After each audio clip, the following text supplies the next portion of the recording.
Me llamo Alejandro Villalba, tengo 33 y por mucho tiempo fui el tipo que arreglaba desastres ajenos sin pedir crédito a cambio. Me gustaba pensar que la excelencia se notaba sola, que los números hablaban por mí, que el esfuerzo se ve aunque no se grite. En Titan Trans, la empresa de logística donde trabajé 7 años, aprendí que eso es mentira, la excelencia sin poder es invisible. Y los invisibles somos comida. Entré con 26, la cabeza llena de fórmulas y paciencia de relojero. Mi padre me dejó un reloj mecánico que adelantaba 1 segundo por día. Decía que la paciencia también suma así, de a poquitos, hasta que un día te despiertas y estás adelantado al resto. Ese reloj fue mi metrónomo cuando, a los 2 años de estar en operaciones, empecé a construir Hércules, un sistema para optimizar rutas, conciliar fletes y detectar facturas infladas con el olfato frío de las matemáticas. No era magia, era disciplina convertida en código. En mi primer mes de prueba con datos reales, Hércules ahorró más dinero del que yo ganaba en un año. Fui a la oficina de Rodrigo Salvatierra, mi jefe, con la emoción de quien trae buenas noticias a casa. Rodrigo olía a colonia cara y a promesa vacía. Tenía esa sonrisa de persona que te agradece mientras te vacía los bolsillos. Esto es brillante, Ale, dijo, palmeándome el hombro. Déjamelo y yo me encargo de presentarlo al directorio. Te cito para que les cuentes tú mismo. Asentí, como los ingenuos que se creen a salvo porque hicieron lo correcto. Una semana después hubo una presentación enorme en la sala principal. Todos los gerentes, el directorio, catering, pantallas. Yo no estaba invitado. Desde mi cubículo, vi entrar a Rodrigo con un dossier y a Esteban Larralde, el director financiero, con esa cara de póker que no se moja ni cuando lo arrastran. Al salir hubo aplausos, choques de manos, abrazos de tiburón. Me llegó, por correo, el anuncio oficial: se implementaría un modelo revolucionario de ruteo y conciliación llamado Proyecto Rex. Rex de Rodrigo Esteban. Mi trabajo, sus iniciales. Le escribí a Rodrigo preguntando cuándo presentaría yo. No respondió. A los 10 minutos, Esteban me envió una lista de mejoras que debían aplicarse de inmediato. Ni una mención, ni una gratitud. Solo exigencias y plazos. Quise discutirlo, pero los días siguientes me arrastraron en otra dirección. Rodrigo me pidió usar mi portátil para correr unas pruebas rápidas porque el suyo se trababa. Puso su laptop sobre mi mesa como quien deja un trofeo y me pidió, con mucha calma, mi usuario para simular el ambiente real. Lo miré 2 segundos, lo suficiente para estar incómodo, no lo suficiente para decir que no. Corrí los scripts de validación y le devolví el equipo. Me dio las gracias con su sonrisa de cartel y se fue silbando. 3 semanas después me llamaron de Recursos Humanos. La oficina de Cecilia Mera, la gerente del área, tenía olor a té de manzanilla y muebles lustrados. Sobre la mesa, una carpeta con mi nombre y demasiados papeles. Hablaron de accesos indebidos, de cancelaciones sin respaldo, de pagos duplicados autorizados desde mi cuenta a 2 transportistas nuevos, de entradas a carpetas restringidas fuera de horario. Todo en la misma franja en que corrí aquellas pruebas. Pedí revisar logs, IP, auditorías de equipo.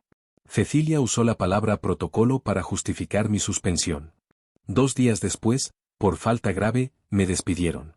Me quitaron el pase, me escoltó el guardia, don Ernesto, que me dijo lo siento, hijo, con una dignidad que no se enseña.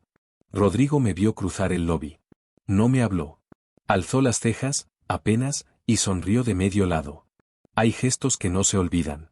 Los meses que siguieron fueron cemento fresco donde se quedan las huellas del que tropieza. Envié currículums que rebotaban contra muros invisibles. Alguien estaba contando una historia sobre mí y no era amable. Dormía poco. El reloj de mi padre adelantaba su segundo disciplinado y a mí me daba rabia que el mundo siguiera su curso mientras el mío parecía detenido. Mi vecina, Mara, profesora de piano, me dejaba sopas y notas con sonrisas dibujadas como si yo tuviera 5 años. A veces me daban ganas de llorar de la vergüenza ajena de mis propios días. No sé en qué instante exacto la pena se convirtió en filo. Tal vez fue viendo un vídeo en el que Rodrigo, en una charla para estudiantes, hablaba de la importancia de empoderar a tu equipo y dar crédito donde corresponde. Sentí algo físico, como una piedra detrás del esternón. Abrí una libreta y escribí 3 líneas. No haré nada ilegal, no arrastraré inocentes, no hablaré hasta que la cuerda esté tensa. Cerré la libreta. Abrí la computadora. La venganza, decidí, sería lenta, quirúrgica y pública. Iba a convertir su propio teatro en la escena del crimen. Creé Argos Analytics con tanta prolijidad que daba pudor. Un nombre sobrio, logo serio, web limpia, política de privacidad impecable, contrato de prueba por 60 días sin letra chica. Ofrecía auditorías de fletes y rutas a empresas medianas, ellas subían sus facturas y órdenes, yo devolvía reportes con divergencias, duplicidades, rutas infladas, ajustes de combustible sospechosos. Nada ilegal. Todo con consentimiento. Mi valor estaba en la herramienta que visualizaba lo que ya existía y nadie miraba. Los primeros 2 clientes fueron pequeños. Funcionó. Empecé a afinar, a automatizar, a detectar patrones aprendidos a golpes en Titan Trans. Un martes por la noche, cuando creía que el plan tardaría años, me escribió Carolina Méndez, encargada administrativa de la sucursal sur de Titan Trans. Habían escuchado de Argos por recomendación. Más tarde supe que el CFO de una empresa mediana a la que salvé de un fraude era primo de un supervisor de Titan Trans. La vida es un tejido. Quería probar. Hice como si me temblara el pulso por la emoción y acepté con calma calculada. Me mandaron paquetes gigantes de facturas, guías, órdenes. Empecé a masticar esa montaña con la paciencia de mi reloj. A las 2 semanas ya reconocía firmas como si fueran caligrafía de criminal. 3 transportistas nuevos con nombres genéricos, Estructuras del Sur, Fletex Río, Rodar Andes, compartían representante legal y dirección, un coworking que había cerrado hacía un año. Las tarifas subían el último viernes de cada mes, a las 5, en escalones idénticos. Ajustes de combustible duplicados, penalidades inventadas por espera en muelle un domingo sin operaciones. Rutas con kilómetros fantasma de regreso que se cobraban 2 veces. En un mapa, la estafa parecía un fractal perfecto, el mismo truco replicado a distintas escalas. Sonreí, no por maldad, sino porque por fin veía el monstruo a plena luz. Ese mismo mes recibí un correo desde una cuenta anónima de Proton. El asunto decía, sé quién eres. Quiero ayudar. Adentro, 2 renglones y un nombre, Camila Ortega. Asistente de Rodrigo. La recordaba perfecta, zapatos sin ruido, agenda implacable, la clase de eficiencia que sostiene a los ineptos peligrosos. Nos vimos en una cafetería lejos de oficinas y gente ruidosa. Llegó con abrigo azul y ojos cansados. No perdió tiempo. Puso una carpeta frente a mí. Autorizaciones de pago a proveedores estratégicos con firmas de Esteban, correos donde Rodrigo hablaba de aprovechar márgenes del nuevo modelo Rex, un memo donde se instruía a unificar criterios de tarifas con 3 empresas distintas, que eran la misma con peluca. Yo te pedí tu contraseña aquella noche, me dijo sin rodeo. Lo hice porque me lo ordenó. Fue la última vez que dormí sin despertarme a las 3 pensando en eso. Me miró como quien espera una absolución que no puede darse. No tenía ganas de jugar al sacerdote. Tenía un plan y frente a mí había una pieza que no estaba buscando y que encajaba perfecto. Le pregunté por qué arriesgarse. Se encogió de hombros. Porque no me gusta quien soy cuando hago lo que me piden. A veces la moral es eso, no soportarte. Con Camila supe algo más. Titan Trans estaba por firmar un contrato gigantesco con Aurora Maltas, la cervecera más grande del país. Era su blindaje, caja, prensa, prestigio. Si firmaban, cada denuncia futura iba a sonar a resentimiento. Si algo iba a pasar, debía pasar antes de la firma. Puse la historia en mi cabeza como un tablero, piezas blancas, piezas negras, tiempos. Luego me senté a construir la trampa más simple del mundo, decir la verdad de la forma correcta, ante las personas correctas, en el tiempo exacto. Preparé 3 paquetes.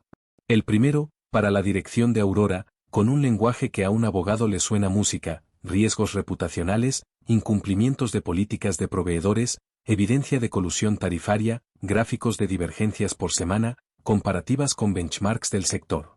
El segundo, para la autoridad fiscal, con anexos metódicos, flujos de pagos, relaciones entre sociedades, fechas, IP, sumatorias, coincidencias, y una propuesta de auditoría focalizada. El tercero, para un periodista económico de apellido Ferrer, que llevaba meses escribiendo sobre consolidación en logística, un background con lo necesario para que, con una sola llamada, hiciera una nota seria.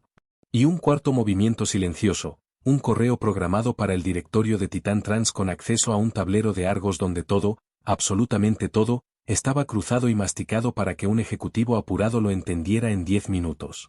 La llave del momento era Esteban. Él firmaba los pagos grandes el último viernes de cada mes a las 7:45. Lo sabía porque yo había armado sus recordatorios cuando aún creía que estábamos en el mismo equipo. Programé mis envíos para salir exactamente al minuto siguiente a su firma, y sumé una pequeña crueldad, un mensaje al presidente del directorio elevando una alerta interna de riesgos en pagos a proveedores, verificación inmediata sugerida, con copia a auditoría y cumplimiento. No quería que pudieran barrerlo debajo de la alfombra sin, al menos, sacudir el polvo ante muchos ojos.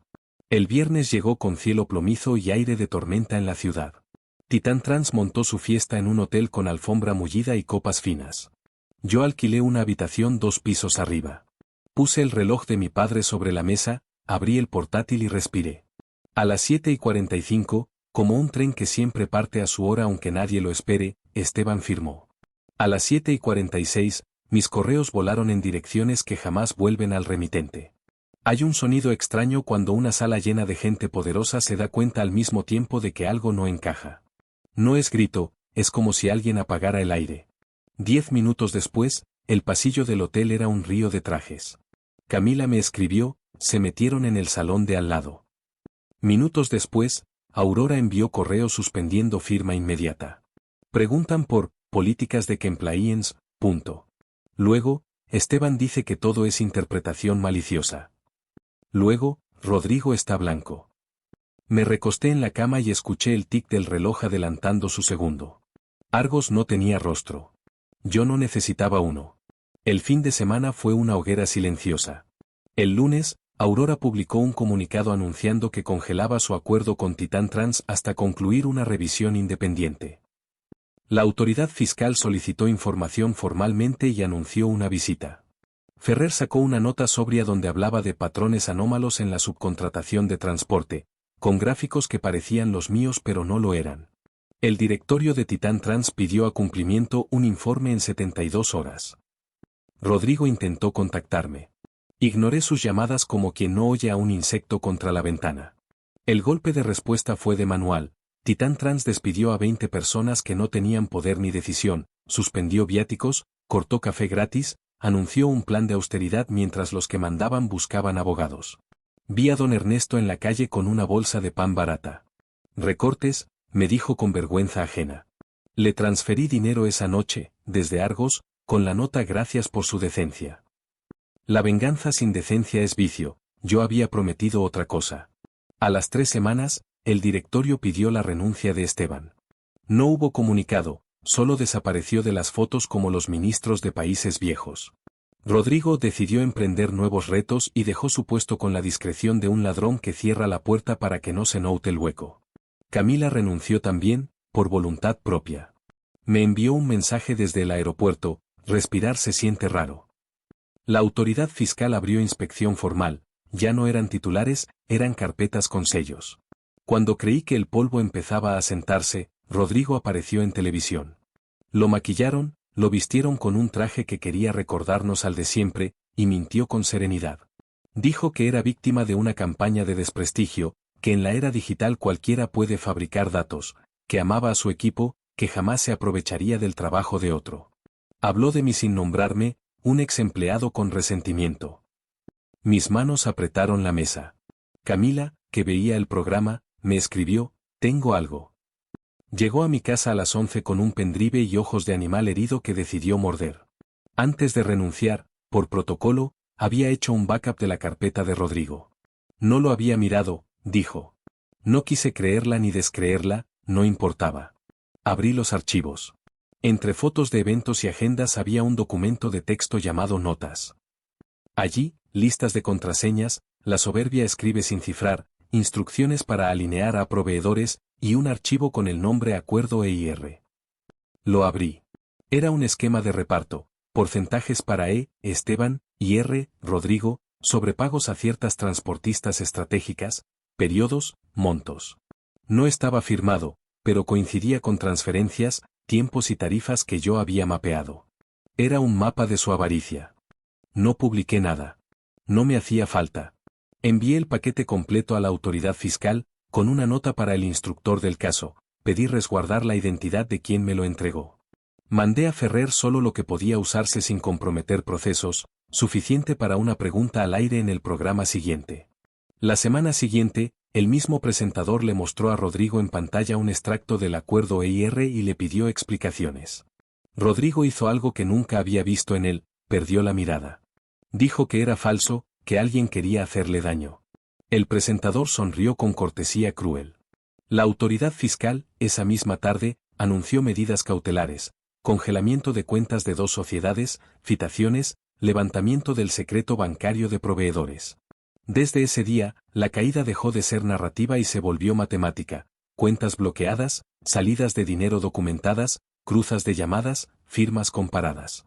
Esteban intentó un acuerdo. Rodrigo contrató abogados que gritaban en pasillos. Camila se fue del país con una mochilita y un plan nuevo.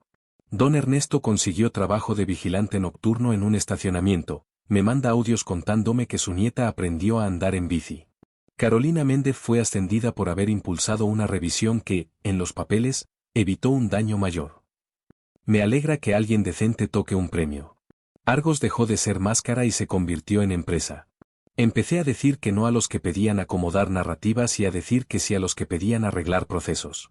Contraté a 2 analistas que fueron invisibles en sus trabajos anteriores, quise ser el jefe que yo hubiera querido tener. Puse por escrito un principio, los números no cuentan historias a favor, cuentan la verdad. Si a alguien no le conviene, que cambie su conducta, no mis tablas. Meses después, me crucé a Rodrigo en un supermercado de barrio. Sin cámaras, sin maquillaje. Tenía barba de 2 semanas, la mirada de quien hace filas largas y ya no manda. Empujaba un carrito con marcas genéricas. Me reconoció, la cabeza hizo un amago de saludo que se murió a mitad de camino. No le dije nada. No había nada que decir. Lo vi buscar oferta en latas como yo lo vi buscar aplausos en auditorios. Pasé a su lado. Olía a nada. Se me ocurrió una frase de mi padre, al final todos necesitamos pan, algunos creen que se lo merecen de por vida. Salí con una bolsa y el reloj marcando su segundo adelantado como si celebrara sin ruido. Esteban, supe por los diarios, aceptó cargos por administración fraudulenta y colusión, negoció una pena con trabajos comunitarios y la inhabilitación para ejercer cargos directivos por 8 años. Lo vi salir de un juzgado con la corbata floja y la cara de quien tiene hambre y no le calza el traje del arrepentido. Los 3 proveedores estratégicos cerraron en menos de 6 meses, uno de los dueños se fugó dejando su oficina con plantas muertas y sillas vacías. Titán Trans sobrevivió, pero amputado, perdió 2 contratos grandes, vendió una nave industrial, cambió la cúpula. En sus comunicados hablaban de nuevos estándares de integridad. Me reí solo, la integridad no es nueva ni estándar, o la tienes o te la fabricas hasta creerla y te explota. Camila me escribió desde Madrid, encontró trabajo en una consultora de logística que no le pide cosas que le hagan tragar piedras. Me envía fotos de cafeterías con nombres franceses y perros atados a mesas. Dice que duerme. Me alegra más que cualquier titular. A veces nos llamamos. No hablamos de Titán Trans porque hay temas que, si se vuelven costumbre, te encadenan para siempre. Hablamos de música, le compré a Mara, mi vecina, un metrónomo y se lo mandamos con una nota que decía, para que el tiempo lo marques tú. Me respondió con una foto de su mano sobre teclas y una sonrisa de tinta. La ciudad siguió. Yo también. Argos creció lo suficiente como para elegirme los proyectos y lo bastante poco como para seguir reconociendo a los míos por su voz al teléfono. Compré un escritorio mejor, pero mantuve la mesa de madera donde apoyé el reloj la noche del correo programado. A veces paso el dedo por la marca que dejó la base, es un recordatorio físico de que hubo una batalla y que la gané con método, no con ruido. No volví a ver a Rodrigo en televisión. Un día apareció una nota pequeña en la sección de economía, empresario investigado pierde demanda por difamación. Había querido callar a un periodista a fuerza de abogados. Perdió y pagó las costas. Casi lo lamento, luego recuerdo el lobby, su sonrisa de medio lado, su mano encima de mi código convertido en siglas ajenas, su voz adulta pidiéndome la contraseña con naturalidad, y se me pasa. Algunas derrotas son pedagógicas, esa fue quirúrgica. No escribo esto para inspirar a nadie. Lo escribo porque aprendí que hay gente a la que solo destruye lo público, que el sol cae mal sobre la piel construida de sombra. Y porque también aprendí que no hace falta convertirte en monstruo para ganarles, basta con mirarlos trabajar, entender su ritmo, esperar el minuto exacto en que firman, poner las piezas donde el mundo las vea y tirar de un hilo. El resto lo hace la gravedad. Hoy, cuando termino un informe, apago la pantalla y escucho el reloj. Sigue adelantando su segundo, terco y fiel. Hay clientes que me piden que acelere los procesos y yo les digo que no, que lo bueno tarda lo que tiene que tardar, que si quieren maquillaje vayan a otro lado. Algunos se van. Los que se quedan me traen problemas de verdad. En la pared, clavé el primer contrato que Argos firmó con una empresa a la que salvé de unos proveedores idénticos a los de Titan Trans. Me gusta mirarlo y pensar que la venganza, convertida en oficio, puede enderezar más cosas de las que rompe. La última vez que pasé frente a la sede principal de Titan Trans, ya no estaba el letrero dorado, sino uno sobrio de aluminio. Había menos autos en la playa y más caras nuevas. Vi salir a Carolina Méndez con un gafete distinto, de otro color, la habían ascendido. Sonrió a alguien del equipo y levantó el mentón con ese orgullo silencioso de quien hizo lo correcto y el mundo, por una vez, lo notó. Caminé 2 cuadras con una ligereza que no recordaba. No por ellos, por mí. Un hombre necesita pocas cosas para saber que ganó: poder dormir, elegir con quién trabaja, no bajar la mirada cuando cruza a su verdugo y no sentir que en la lengua le queda un residuo amargo. Yo duermo. Yo elijo. Yo pasé junto a Rodrigo y seguí hacia la caja. Y mi lengua, hoy, solo recuerda el gusto del café que me preparé después de enviar aquel correo programado. A veces, en las noches de verano, saco el reloj al balcón y lo dejo sobre la mesa. El aire mueve apenas la correa, el segundero avanza como si celebrara por su cuenta. No necesito preguntar nada. No necesito disculparme con el aire ni con la mesa. Gané. Y los que me humillaron se ahogaron en la marea que ellos mismos inflaron. Eso es todo. Y es suficiente.